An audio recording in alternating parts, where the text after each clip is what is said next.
লেবাননের রাজধানী বৈরুতে জোড়া বিস্ফোরণের পর ভয়াবহ আগুনে পুড়ে গেছে সংযুক্ত আরব আমিরাতের একটি বাজার।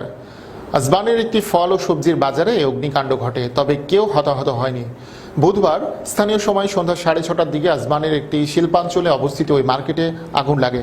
পাশের একটি হাসপাতালে আগুন ছড়িয়ে পড়ার আশঙ্কায় রোগীদের সরিয়ে নেওয়া হয়। আগুনের কারণ জানা যায়নি, তবে ধারণা করা হচ্ছে একটি ইরানি দোকান থেকে প্রথম আগুনের সূত্রপাত হয়। করোনা ভাইরাস মহামারীর কারণে বেশ কিছুদিন ধরে বন্ধ ছিল দোকানটি। দাও দাও করে জ্বলতে থাকা আগুন ধীরে ধীরে গ্রাস করে ফেলে গোটা এলাকা। পরে ফায়ার সার্ভিসের বেশ কয়েকটি ইউনিট 3 ঘন্টার প্রচেষ্টায় আগুন নিয়ন্ত্রণে আনতে সক্ষম হয়। তাৎক্ষণিকভাবে হতাহত বা আগুনের ক্ষয়ক্ষতির পরিমাণ জানা যায়নি।